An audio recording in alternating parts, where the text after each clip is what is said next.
I don't know where I want to start. Like, I am so frustrated with this country. And I don't think that I'm the only one.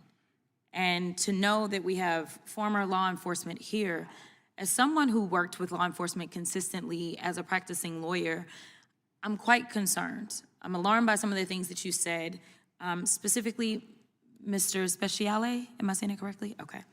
All right, buckle up, buttercups, because we're diving into a clip that's a masterclass in holding feet to the fire. Representative Jasmine Crockett is about to drop some serious truth bombs, and frankly, some folks on the other side just aren't ready for it. Let's watch as she walks through the undeniable facts of January 6th that some Republicans seem to keep conveniently forgetting. This is going to be good. Get ready to have your mind opened and perhaps your outrage stoked. Mr. Speciale, you said, and I may quote you incorrectly, so correct me, you were warning your family about the possibility of the FBI busting into your home. Is that correct? Close enough? Yes, because they were raiding American citizens all over the United States for trespass. And you'd agree with me that that's, I mean... No, I don't agree that you should use FBI tactical teams to raid people who are trespassing. That's not what I was saying.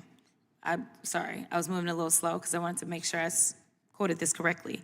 Are you aware that the FBI recently executed a search warrant at a Washington Post reporter's home? No, I'm not aware of that. Okay, but you'd agree with me that doing something like that with the FBI sounds like what you were afraid of happening, and to be clear, that never happened to you, correre No, it didn't, but I was aware of the hold FBI on. investigation It's my time. for Hold 2.5 years. But you did not, so they never busted into your home. But you were concerned and you felt like that would be wrong. See, this is the classic move.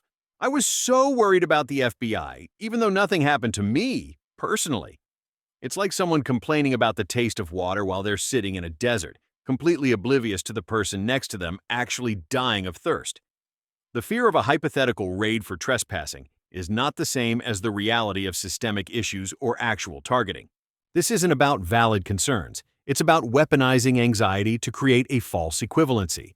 Meanwhile, marginalized communities have actual reasons to fear law enforcement over minor infractions, and somehow that rarely gets the same outrage from these folks. It's almost as if some fears are more politically convenient than others, isn't it? And so what I'm trying to understand is that there's a lot of complaints about the Ray FBI, and I won't opine on that, but I will make it clear, and Mr. Romano, help me out if I'm wrong, but was Mr. Ray appointed by Donald J. Trump himself? Mr. Christopher Wray, who was the FBI director. Okay, so he was appointed by Donald Trump, and right now, it's interesting because we sit here and we're talking about domestic terrorism, and every day there are Americans concerned about ICE and what ICE is doing. So let me ask you a different question that you may be familiar with. As it relates to the training that the average FBI officer gets before they are admitted as officers, is it longer than 47 days? Yes or no? I don't think that I'm the person that you should be asking that question. I think that the retired Anybody FBI agent should be. Anybody want to answer that who's been in law enforcement? Yes, ma'am. The FBI Academy ranges anywhere from, it changes in length and duration. It can go from 12, 14, 16, it's up to 18, 20 weeks. Okay. at a time. Thank you so much. So here it is. We have people, and I know that there have been conversations about political opponents. I believe it may have been you, Mr. Paiota, that you talked about political opponents being prosecuted. Let me ask you, Mr. Romano, though. Are you aware that this DOJ has gone after Jerome Powell, or is going after Jerome Powell? I'm aware of reporting to that effect, yes. Are you aware of this DOJ going after Tish James? Yes. Are you aware of this DOJ going after James Comey? Yes, after the president tweeted that they should. And are you also aware that James Comey is not currently being prosecuted? His case was dismissed. I am. Are you also aware that Tish James' case was dismissed? Yes. Are you also aware that a number of times that they tried to indict Tish James, they were unsuccessful? I am. Now, as a career prosecutor, how many times did you have to try to get people indicted before you could finally secure an indictment? I never had the grand jury reject an indictment that I presented. Oh, okay. All right. Well, it seems like maybe they still need you there because they are struggling. Oof, they are struggling. That's the sound of a mic drop without actually dropping the mic. When you have career prosecutors who literally never had a grand jury reject an indictment, and then you see the current DOJ failing to make charges stick in politically charged cases involving specific individuals, well, it certainly raises an eyebrow, doesn't it? It speaks volumes about the quality of the cases, or perhaps the blatant political maneuvering behind them. You can't just throw spaghetti at the wall and call it justice. This isn't a game of try again when it comes to people's reputations and lives. The law is supposed to be about evidence, not endless fishing expeditions fueled by presidential tweets. In addition to that, I want to talk because like the conspiracy theories are driving me insane. And maybe it is because I'm used to the law just being the law and practicing and getting into a courtroom, and maybe it's because I've been there. But I am so confused about how they're like, oh, these poor little people, they did nothing wrong, and that's why the president let them all out of prison. Let's talk about the process, okay? Because you can say that an investigation has been flawed, and Lord knows, as a criminal defense attorney, it was my job to make sure that I dug into every single flaw, because I can tell you in almost every single prosecution that I've had to go up against, the only thing I was looking at is how much did you mess up so that I could represent my client well, right? But it didn't mean that I would get them off. So I'm trying to figure out, did these people, over 1,000 people, get convicted of something that they did in a criminal way on January 6th, yes or no? Yes. Okay, so then you come back, and they were convicted by what, a jury, some of them? Mostly juries, some judges. And some people actually did what we call a plea bargain, correct? Correct. Meaning that they walked in and they said, I am guilty, correct?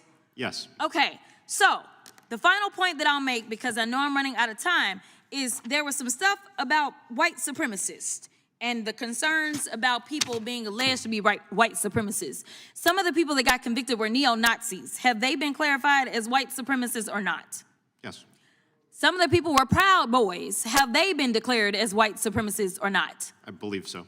Okay, and then the Confederate flag, has that sometimes been associated with white supremacist groups? I would certainly say it was during the Civil War and since. Okay, and then there's this sign, I'm not gonna do it, but it looks like the okay sign with the hand gesture. Has that been associated with white supremacy? Yes. Okay, and as one of the prosecutors that prosecuted some of these cases, did you not have defendants that you felt like may have been white supremacists based on the investigations? Yes. And there it is, folks, the undeniable truth staring us right in the face. This isn't some abstract debate about patriots or tourists. We're talking about convicted individuals, many of whom proudly displayed symbols of hate and white supremacy. It's not just some stuff about white supremacists.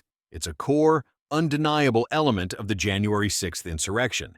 To deny these connections, to pretend that the Confederate flag or the OK sign hand gesture aren't tied to hate groups, is to live in a fantasy land. It's like looking at a duck, hearing it quack, seeing it swim, and still insisting it's a squirrel. The evidence is overwhelming, and thank goodness for prosecutors who aren't afraid to call a spade, even when it's uncomfortable for some to hear. In some cases, we had evidence explicitly of it. Thank you so much. And that, my friends, is how you dissect a narrative with precision and undeniable facts. Jasmine Crockett didn't just ask questions. She laid out a compelling case that exposes the flimsy foundations of the arguments we so often hear. It's a masterclass in holding people accountable, not just for their actions, but for their selective outrage and convenient amnesia. What did you think of Jasmine Crockett's takedown? Let us know in the comments below. Don't forget to like this video, subscribe for more sharp analysis, and hit that notification bell so you don't miss our next deep dive. Stay informed, stay engaged, and we'll see you next time.